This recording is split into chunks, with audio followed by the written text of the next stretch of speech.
It was also hopeful in the beginning for Leigh and Brock Orwig. I thought she was terrific. Smart and pretty, and I mean, I just thought she was just awesome. When I first saw him, there was a part of me that just said, you know, I knew we would be together. But nearly 4 years and 1 child later, Who initiated the divorce? Brock did. and the Orwigs just couldn't seem to work it out. Since the day the divorce started, it's just been the never-ending war. So it's not entirely surprising that things went wrong one November morning. But as for just how wrong, here's Leigh's side of the story.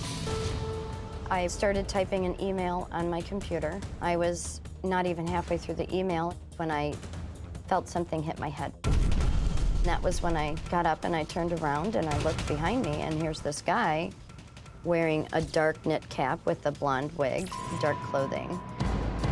And she says the man hit her head at least 15 more times with what later was found to be a 2x4 in a tube sock.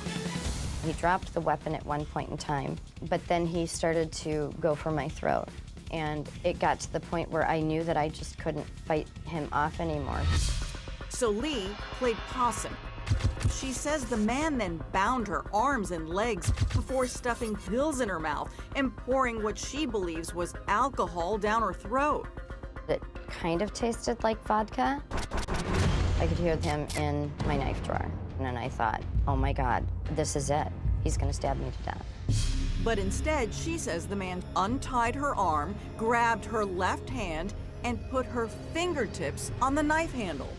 Then he did the same thing with my right hand. At that point in time, he put a blindfold over me. I could hear him grab my keys, and finally, he exited. That's when Leigh says, with her legs still tied, she jumped up, locked the door, and stumbled to her phone. 911 emergency. I need someone over here right now. I've just been attacked and tried to kill me. Okay, who tried to kill you? I don't know, some guy. Police arrive shortly after that and find a badly beaten Leigh Orwig covered in blood, and that wasn't all. In the detached garage, detectives find something she definitely did not mention. Her ex-husband, Brock Orwig, face down on the cement floor, a butcher knife sticking out of his back. I said, huh? Brock tells an entirely different story. I know. Well, how bad was the injury?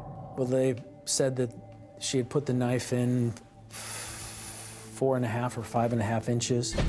Apparently had just missed my aorta or whatever, and it was, anyway, it was horrible. Brock says Leigh invited him over that morning to patch things up and make amends as co-parents. I went to her side door. It was open, and I knocked on the door, and then I saw her come to the door. She invited me in. And as Brock bends over to take off his shoes, I looked up just as she was swinging something at my head. that thing was the same 2x4 Leigh claims a mystery man used to attack her. She's screaming, "You're a dead man. You owe me so much money." And that's when Brock says he wrestled the 2x4 away from Leigh to defend himself. It was clear that she wasn't going to stop, and I had to defend myself. Brock says Leigh made a run for the kitchen to grab a butcher knife, and that's when he had no choice but to swing. It just made her madder. So I hit her again, and then finally I hit her a third time. Then she was stunned. Seeing his chance to get away, he grabs Leigh's car keys. Went back to the service door that I came in, and as soon as I opened it, Leigh was there with the butcher knife. She slashed at me, and I turned to run. I felt this indescribable pain in my back. And then everything went black. I woke up in the hospital sometime later that day. Two very different versions of what happened.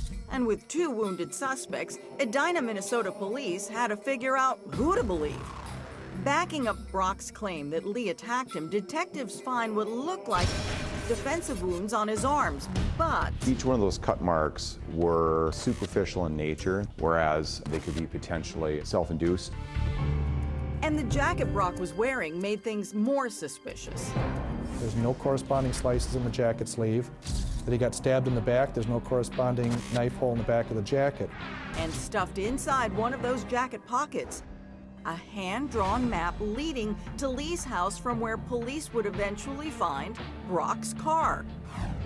And on the back, A handwritten list of multiple items that basically I believe were likely used in the commission of this crime. It was literally what I would call a murder to-do list. The totality of everything we saw told us that the story of Leigh Orwig was correct and the story of Brock was contrived and incorrect. Brock Orwig is arrested and charged with 3 counts, including first-degree burglary, second-degree assault, and first-degree attempted murder. You don't really believe that Brock put this knife in his own back, do you? Yeah, I do. But doesn't that sound crazy, Leigh? Yeah, but Brock is crazy. Sorry, but he is. Despite being found face down with a butcher knife in his back, Edina, Minnesota police believe Brock Orwig came to his wife Leigh's house with murder on his mind. And when police searched Brock's house, they found wood matching the 2x4 used in the attack, the other tube sock matching the one on the 2x4, and even rope matching the ones Leigh says Brock used to bind her. And yet the prosecution's handwriting expert couldn't conclusively say that the map and the kill list was written by Brock. And if he didn't write it, She had forged my name before? Yes, she had. she, as in Leigh. He says you wrote them and put them in his pockets. I must have forgotten to leave my DNA on them.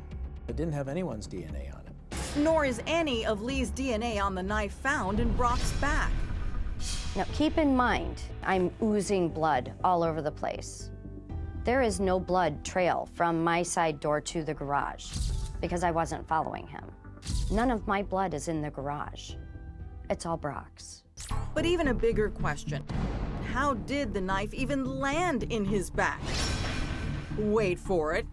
Investigators say Brock backed himself into it, stabbing himself to frame Leigh. The police say that you took the knife and you stuck it in the wedge of the toboggan and that you basically stabbed yourself in the back. That was their theory. Did you? No. No. You'd have to be like in Cirque du Soleil to pull off something like that. I only know what happened to me that day. It would be up to a jury to get to the bottom of it. Then how do you think the knife got in Brock's back? Leigh stabbed him.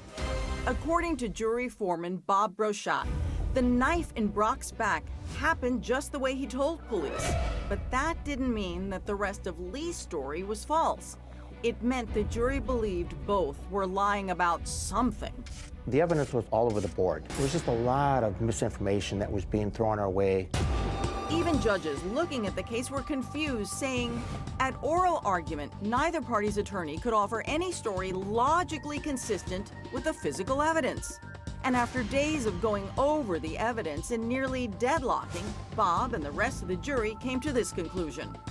Brock Orwig is found not guilty of premeditated first-degree attempted murder. And the jury was unanimous on that. Unanimous on that, right, right. So you believe Brock was indeed invited to the house? Correct. The whole jury thought that he was attacked when he walked into the house. Minnesota prosecutors never charged Leigh, and even though the jury found Brock innocent of first-degree attempted murder, he wasn't exactly off the hook. On the lesser charge of second-degree assault, it was guilty. Because of the severity of the head wounds that Leigh sustained, we had to do something here. Brock Orwig was sentenced to 3 years behind bars, ultimately serving 2. Now, out on parole, Brock says he is just trying to put the whole thing behind him. There's no question she set me up. But I've moved on. I've forgiven her. I don't want to be defined by that event as, oh, you're the guy who got stabbed by his ex-wife and then got to go to prison.